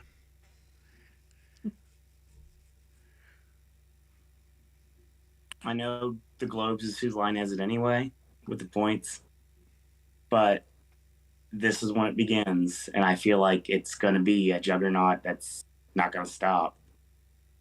Carrie Condon. What you just said is how I feel about the next category. Yeah. I hope you're wrong. I said category fraud helps. I assure you. Are we ready for supporting actor? Mm-hmm.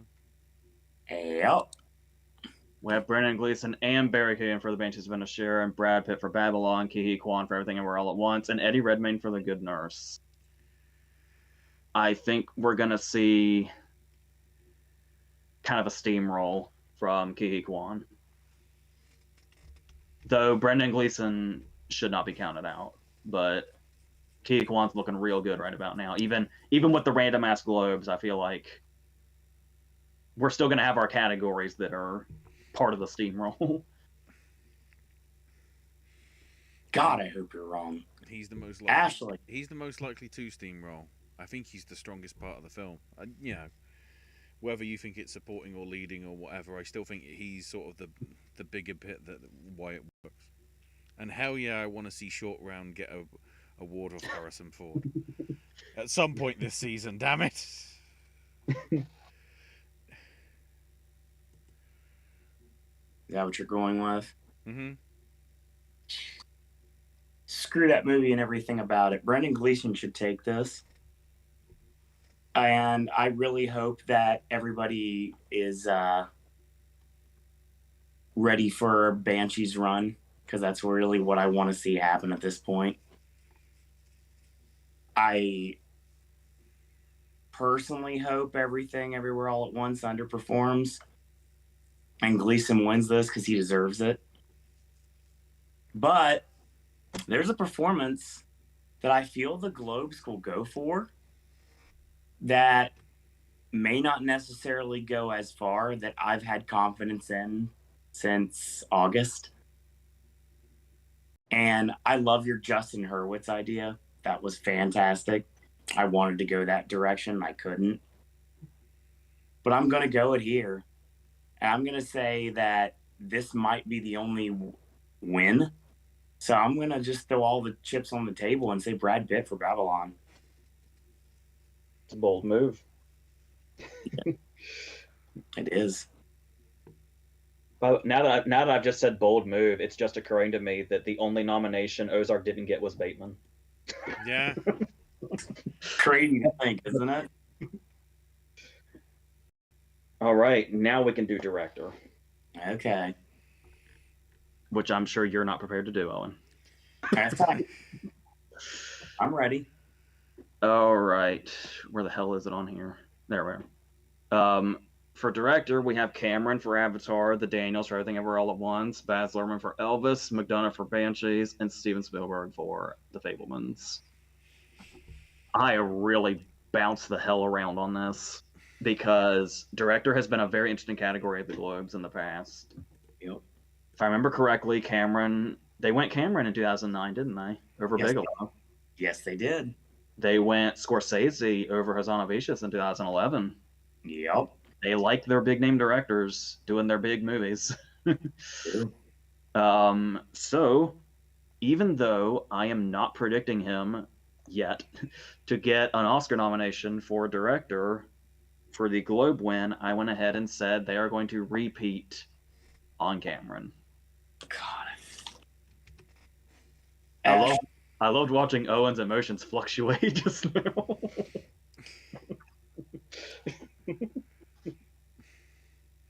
If they're gonna go for the passion project, they're gonna go for the one that is actually good, and that's Spielberg. They'll feel sorry for not giving him screenplay. Yeah, because that's the thing is, them going with Cameron would remind me of the time they went with Cameron. When they were, if they were to go with Spielberg, it would definitely remind me of the time they went for Scorsese for Hugo. So it was a really tough call. And I also just kept putting in, I kept wanting to say the Daniels too, because they're definitely in this for sure. Like if we weren't talking about the Globes, I probably would have said the Daniels. But because it's the Globes, I narrowed it down pretty much to Cameron and Spielberg. Part of me really wants to go with Lerman here. And I have him here at this point, getting in the Oscar race after he gets in DGA. And him taking that deserved fifth slot. But it's the Globes. I did my Globes research. And I feel I'm justified to say that it's time to acknowledge Martin McDonagh. After 3 billboards, it's time. And I feel that it's going to happen. I think it's going to be a big night for Banshees at the Globes. And deservingly so. You got your wish for La La Land. Yeah, I did.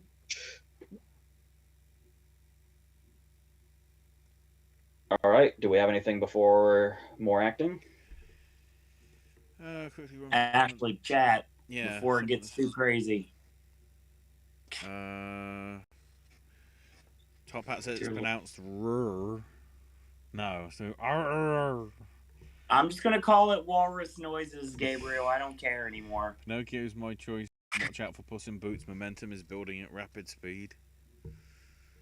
Remember, Globes have a Netflix bias with animation, so I wouldn't be surprised if Marcel won. I wouldn't mind that. With shoes and shells emojis. What should win original song? Nothing. Ryan, you hate the original song category. We all know this. On the plane, somebody watched DC League of Super Pets, and on the way back, watched Bad Guys and Boss Baby. Well, at least one of them's alright. Bad Guys is great. If you have not seen it, you need to check it out. Lift Me Up from Black Panther, Babylon the Score. He really is Knuckles now.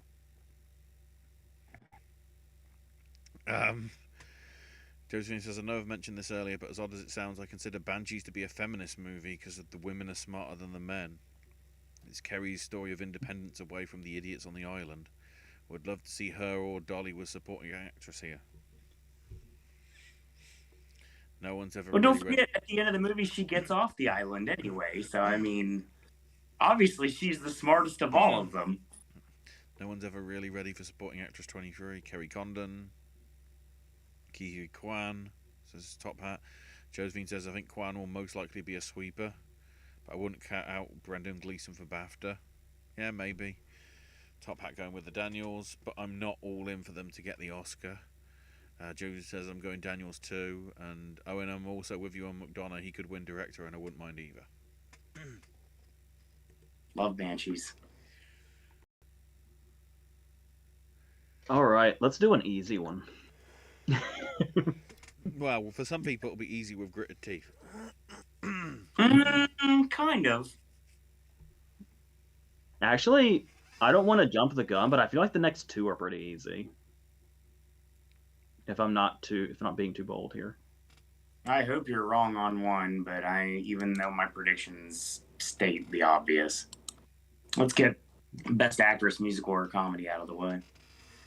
All right, we've got Leslie Manville from Mrs. Harris Goes to Paris, Margot Robbie for Babylon, Anya Taylor-Joy for The Menu, Emma Thompson for Good Luck to You, Leo Grand, and Michelle Yeoh for Everything Everywhere All at Once. I feel like you could go through all the multiverses, and in all the multiverses, Michelle Yeoh still wins this. So. Yeah, I have Michelle Yeoh as well.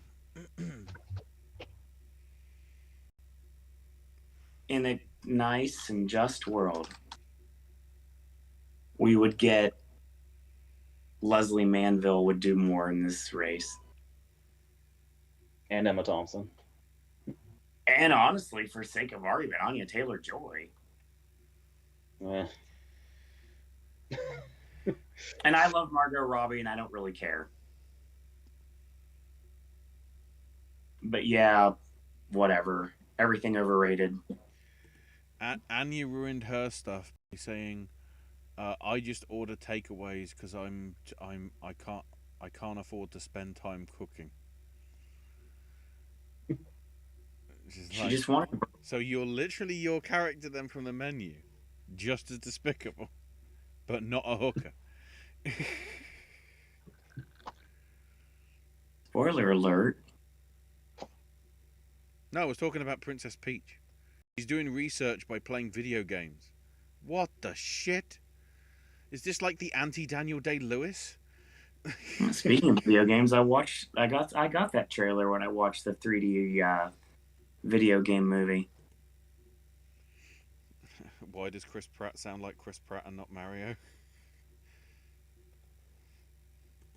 Because everyone thinks we need more Chris Pratt. Exactly. We needed Chris Pratt about as much as we need Ryan Reynolds. Are we ready for actor in a comedy or a comedy movie? Yeah, let's go. Probably. Sorry, I went back to TV for a second. All right. We have Diego Calva for Babylon, Daniel Craig for Glass Onion, Adam Driver for White Noise, Colin Farrell for Banshees, and Ray Fiennes for The Menu. This lineup is awesome. It is. I'm not sure what Cal was doing here, but I'm happy. And I will be watching White Noise like within the next few days. But these three definitely. Seems pretty clear it'd be Colin Farrell. And it'd be a nice repeat of him winning for another McDonough movie, like when he took this category for Bruges in a beautiful moment. Fiennes being involved too is interesting. Yeah. Speaking of Bruges. Ashley. I also went with the Ralph Fiennes connection. Ray Fiennes, get it right. My pick's Daniel Craig. I think this is part of the Globes being the Globes. This is one of their curveballs. I wouldn't call it a curveball at this point. I feel like Craig has got just as much chance to win this. Here's the thing: is it should be Farrell, but if it's Craig, I'm still going to be really happy. I think it's curveball because I haven't looked back at my list yet. But at the minute, I'm thinking Craig is going to be like 6 or 7 in terms of possibly getting into the actual 5 for Best Picture when you take in the drama considerations as well. I mean, I've got Glass Onion overperforming at the Oscars right now anyway, so. But we'll see. Oh, yeah, Colin Farrell, obviously. All right, I'll let you guys decide. Do we go ahead and do picture, comedy, musical, or do we finish acting? I would say finish acting because they normally try and do the 2 best pictures, I think, together at the end. That is correct. All right. This one also didn't take me long to decide, but I could also see them throwing a curveball at the same time. Same here. For actress in a drama, we have Cate Blanchett for Tar, Olivia Colman for Empire of Light, Viola Davis for The Woman King, Ana de Armas for Blonde, and Michelle Williams for The Fabelmans. Pretty easily, I said Blanchett, but I said there could definitely be a curveball here. I've already talked about how I was going to do I'm doing the De Armas thing as far as being a curveball on nominations, Oscar nominations morning. I believe it was Brian that said in the chat recently that De Armas could surprise and take the Globe. But I would not be surprised if there was a curveball here, but I'm saying Blanchett. Ashley. Curveball number 2, Viola Davis. Oh, I want that so bad. The Woman King is a movie that I've said this a billion times. The Woman King is a movie that I probably shouldn't have connected with as much as I did, but I really dug it. You really can't go wrong with many of these names. Like, you've got. Well, I haven't seen De Armas and probably won't because I'm not getting in the theater, so there's no point. You don't need. Nobody needs to see that movie anyway. There's no point. Viola Dear Davis Lord. is one of the best actress performances of the year. Too bad it's not going to get recognized. I hate Kate Blanchett and Tar, and I hate Tar, period. And I don't care. Olivia Colman is in the wrong movie, but she does what she can with her what she has to work with. So, I guess if she would win, I would chalk it up for she did what she could with the material she had. Kind of like a bad script. You win for something that's not the greatest thing in the world, but you made a mountain out of a molehill and was able to rise to the top of the occasion because you're a great actress. That being said, you know what? All bets are off. And I have Michelle Williams winning this. That's interesting. So we all went something different. So I like this because it helps the contest because we're not splitting the vote. We're not all getting a point. We're not all losing a point. Somebody's gonna win. Unless Coleman wins. Yeah. But I would not be opposed if Viola Davis won. If Coleman wins, Spencer wins. That's right. If Coleman wins, Spencer wins. That's the best way to look at it. De Arma wins, and the collective world goes, "What the actual fuck, HFPA?" Uh-oh. We missed the punchline. Wait, cut off again? There you are. My mic's moving. Oh, cut off on your end. Yeah, no, De Armas wins, and everyone says, "What the fuck are you thinking, HFPA?" That's... Chat, before we go further, Ashley.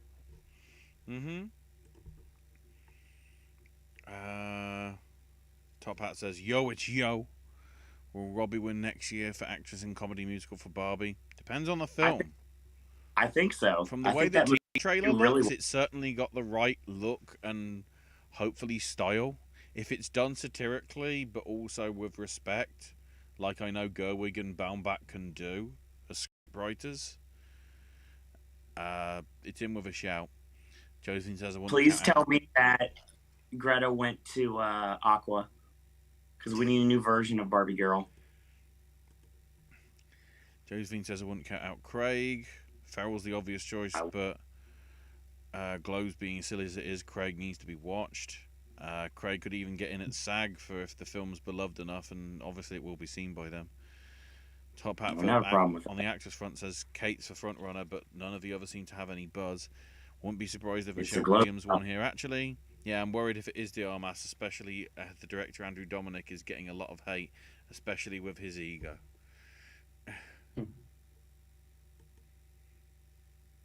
Best actor in drama. Remember when he made good films like Gattaca? Gattaca was Andrew Nichol. Oh, fuck. Which one was Dominic then? Assassination of Jesse James and Killing Them Softly and Chopper. Yeah. Oh, that's right, Gabriel. I heard about that, but there's still time. Yeah. Okay, we got to have a conversation about actor. Let's go. All right. I guess we can say the nominees first. We have Austin Butler for Elvis, Brendan Fraser for The Whale, Hugh Jackman for The Sun, Bill Nye for Living, and Jeremy Pope for The Inspection. Obviously, there's only two people we're really looking at. Where if it's not one, it's the other. Which means it could definitely be one of the other three. But if we were to narrow it down to Fraser and Butler, there's a whole thing about how what happened with Brendan Fraser and why he has said fuck the Golden Globes forever, and nobody will hold it against him. Nope. So it's up to the Globes now to say, are we going to try to do everything we can for our reputation and give it to him, even though he's made it clear he's not coming?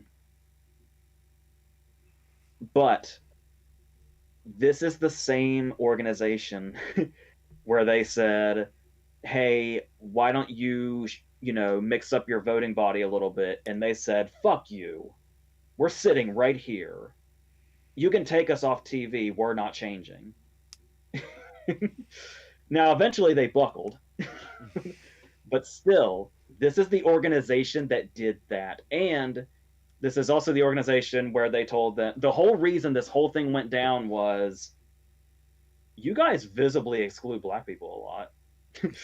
And while we do have, like Viola Davis, Angela Bassett here, it's really weird Danielle Deadweiler and Janelle Monáe aren't here.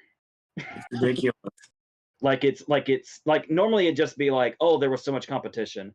No, it sticks out because Deadweiler and Monet are definitely in the conversations for their categories. So is this the organization that will say, oh man, we need to look good right now, let's give it to Fraser even though he's not coming? Or is this organization going to say, all right, fine, fuck him, we're going Austin Butler?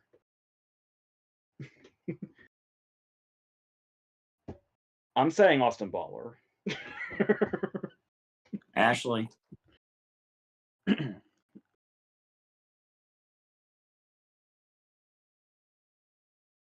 His sound's gone again. God dang it. Ashley. Yeah, it takes about 6 seconds to unplug the thing for it to recognize it. I went the opposite. Oh no. Fraser for me, because they're going to try and make up for it. Although, remember, you have got the third option. A bunch of old white guys putting in an old white guy in Bill Nighy, because that was my first pick. But then I thought, oh wait, it's this messy situation. So, yeah, it's either Fraser or it's not Fraser. But I think they're just going to give it to Fraser. And the irony is, if that's the only award that he wins over the season, it's the one that he won't accept. That would be so harsh and a shame. But yeah, I'm going with Fraser on this one. Do people think I just shouted "oh no" for no reason, or did he cut out a second time for everybody? I don't know. It may have been a connection on your end, possibly. I think great. I went through because my mic's still. The green lines are moving. Top Hat says there's absolutely no way the Globes give it to Fraser. Given what happened in the past, it's got to be Austin Butler. Brian says they do have Asians here as well. If Fraser does win, Josie asks, and he isn't there, who accepts his award? Oh, just the presenters. Yeah, because Aronofsky's not showing up. Yeah. There's no reason for him to.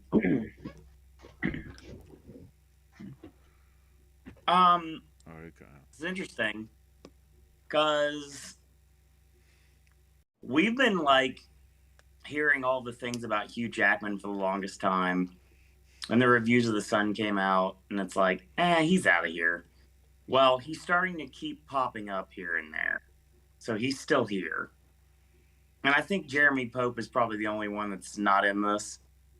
But Bill Nye was somebody that came up in my mind immediately. And I thought about it. And I feel that he might have that fifth slot. At least as of right now, he does for me. Fraser not wanting to accept the Globe. It's weird because I've been saying Austin Butler. I've been the Austin Butler guy on this channel since day one. And I have been the Elvis guy on this channel since day one, not just because of my absolute love for Moulin Rouge, but partially. The thing about it is, at the end of the day, what if the narrative is not Brendan Fraser to win? What if this starts the Austin Butler sweep that we were never expecting? It does seem like the trend in the past was always there's one person that sweeps the Critics Awards, and then the Globes start a televised award sweep that's a completely different direction. Yeah, and I think that narrative is going to be what my answer is here. Brendan Fraser is going to win before we get to the televised award shows. And I feel like this is the start of Austin Butler. Yeah, because the thing about that also is when you're looking at critic wins, Fraser has a shitload, but Colin Farrell has quite a few too. You know, honestly, So I if you want want, I want Farrell to win, I but the could, Globes doesn't. They split things up. So, yeah, I could definitely see Butler being like the mainstream choice. oh yeah. But if you want to talk about this could be a big win for Elvis. Could be the start of visibility for the movie, which propels people like Lerman that you're not necessarily thinking about into the voters' minds to start Elvis a resurgence for the movie. Yeah, because Elvis is one of those things where, to me, Elvis is not that great. I know you don't like it. I to get that. to a lot of people, Elvis is not great, but the people that are passionate about that movie are really, really passionate about it. Hi. That's all it takes. Yes. And these have been industry people too, in some Yep. cases. Totally. So, which obviously has nothing to do with the Globes, but if we're talking in general, it's starting a trend. It's not impossible. I mean, I would still put my money on Fraser being like the ultimate winner, like come Oscar day. But at this point, as far as talking about the Globes right now, that's yeah. I think I'm going, as much as I love The Whale, as much as I love Fraser's performance in The Whale, I I'm going with Farrell at this point. I feel like it's a race right now, and I think that it's gonna be a fun award season, especially when things are winning that I don't care who wins because I'm happy either way. That's when award season's fun. When you like the performances so much that even though your points suck in the competition, it's still nice to see movies that you enjoy do well. Here's the thing, though, is another award that can completely shift a race at the very last second is BAFTA. Oh yeah. Anybody stand out to this category to you that could win BAFTA? Fucking finally! Yes! Hell. Potentially. Yeah. I have him in your slot right now. I'm guessing you went Butler, Owen. Again, I was distracted with other stuff. Of course. Yeah. Let's knock these last two categories out and take this home. You in a hurry to get this one out of the way? I mean, I know what you're probably going to say, but you're not going to like what I'm about to say. I know where you're going. Go ahead. For picture, musical, or comedy, or all comedy, we have Babylon, Banshees of Inisherin, and Everything Everywhere All at Once, Glass Onion, and Triangle of Sadness. Pretty much down to 2, unless Glass Onion wants to come in and shake things up, which would be really fun. If Glass Onion wants to come in and disrupt, that would be good. But I'm saying Everything Everywhere All at Once. Though it could very easily be Banshees also. But Everything Everywhere All at Once is looking promising to me. Ashley. Yeah, I went Everything Everywhere. Probably should be Banshees, but I think the Daniels monolith is growing bigger. Well, we talked about the critics' darlings being the ones that fall out. I'm hopeful that that's what happens. And you know what? I'd love to say Babylon here. And I'd love to say Glass Onion here. And the two movies I don't like, I'm not going with either one of those. So yeah, I said the Globes are a big night for Banshees. This is the culmination of it. Banshees wins Best Musical or Comedy. Okay. And our last category. Best Picture Drama, we have Avatar, Elvis, The Fabelmans, Tar, and Top Gun. Now, of course, I would love it to be Top Gun. I would Oh, love it to be The Fabelmans. yes. I would almost say Tar is the most likely, but with the Globes wanting to be so mainstream, I can't imagine them picking something as highbrow as Tar for their picture win, which is playing a huge part in why I chose the movie I chose. Here's the thing. I'd really love it to be the Fablemans. I really, really would. Same. That said, it appears I fear the Fablemans is going to strike out globe wise, which is a fucking tragedy, but whatever. It's not. So here's the thing: is if it's the Globes, it's probably going to be a big movie. There's two big movies here. Elvis, I guess, in a sense, but when you think big movie, obviously you think Top Gun and Avatar. I don't think Avatar is going to be like an Oscar juggernaut. Nope. Like it's going to do what it's going to do in the tech categories and get a picture nomination. That's all I'm thinking. I'm not saying anything is going to happen from here on out because of something that would happen here. Remember, I believe Bohemian Rhapsody was the picture winner for its year, right? In drama? Yeah. Yeah. So it shows how reliable that is. So, based on all that, I have Avatar here. Even though I don't expect it to be like a juggernaut in any sort of way whatsoever. I just feel like it's the big movie they're going to go for, especially a big movie that's having a moment right now. It's something the Globes would do.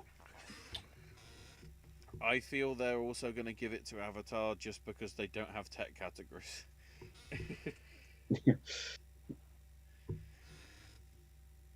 The correct answer is The Fablemans. Or Top Gun. No, the correct answer is The Fablemans. Mm-hmm. I'd love to see Top Gun. Personally, I'd love to see Elvis. But I said this before. Precedents are broken every year. I get that. You win Best Drama at the Globes, you're screwed at the Oscars. So, yeah, of course I'm going with the video game movie. Why wouldn't I? Mind you, that's not a flawless trend, but it's a more or less reliable one. Hell. So if I want to watch a movie I hate, Crash and Burn, let it win the Globe for Best Drama. When you said that, I thought that's what you were going to say, Tar. AJ's right. It's too highbrow to win the Globe.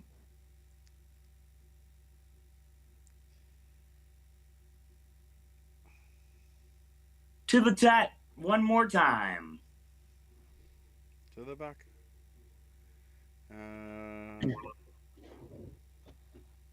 Yeah, people saying that I did cut out. I'm trying to keep an eye on it. Back to lead actress drama. The reason why I've been pondering the possibility of her winning is because she gives a big emotional performance. Everything Everywhere at Once pronounced like Tom getting hit by a hammer. Yeah. We'll be happy with Everything Everywhere Banshees winning, and also wouldn't mind a triangle upset. Top Hat says Fablemans. I could see any of the 5 nominees in Best Picture Drama winning, honestly. And Bryce says this is going to be a joke at the beginning of the ceremony when somebody is going to come up on the stage with a bunch of globes for the Fablemans and walk home empty-handed like the Post did. I don't know whether that's Jared Carmichael's style. I think he'll be scathing, but I don't think he'll be as crazy as Gervais or any of the sort of more edgy comedians would be, I would say. I'm very curious what his jokes are. Don't worry, AJ. I don't see the Fablemans going home empty-handed. I have complete faith in myself. You said Williams and Williams, right? Yeah, I did actually.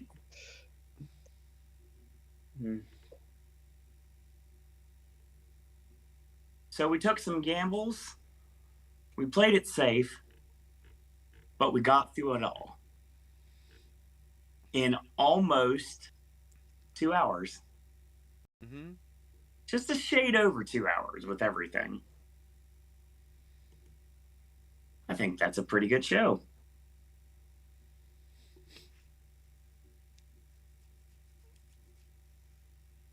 All right. Let's end it. That's it. So it looks like we're back here. I believe it's Sunday for Pop the Question. Mm-hmm.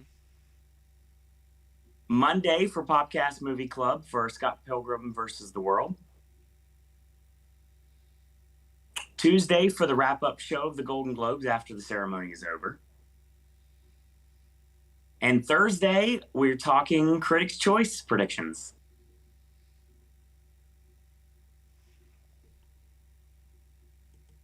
So yeah, lots coming up next week. And keep watching on the social media for more information about what's coming up when it comes to award season, because you're going to get a lot of content from us in the next few months for sure.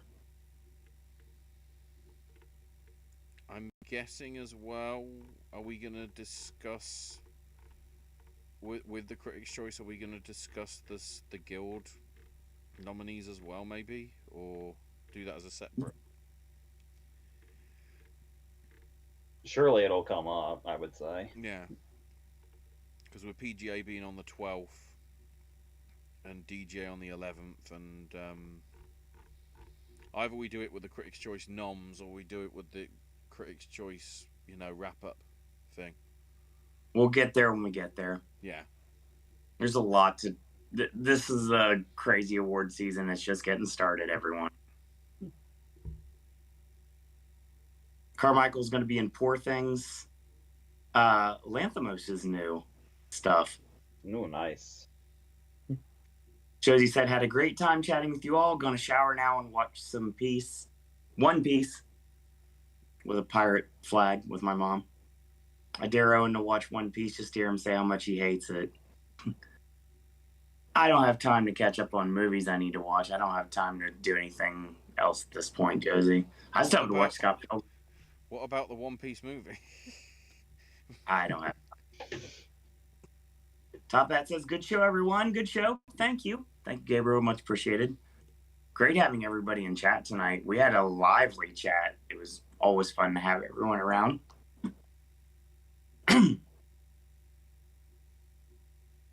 So yeah, that's going to be our show tonight. Ashley has got more snack stashes coming soon. I'm trying to get us caught up on the network as much as I can, but it's an ongoing process. We'll get there. Don't worry. Everything you can? Yeah, because I'm still waiting. So once that John Carpenter video goes up, the floodgates are opening up. And I apologize in advance on Twitter because I'm going to have to hype all the videos, which means you might want to put me on mute for a minute because it's going to be overkill. Ashley can be found on Twitter at AshIsMyNameUK. We appreciate him ruling the chat with an iron fist. We double team chat tonight, and I think it worked quite well.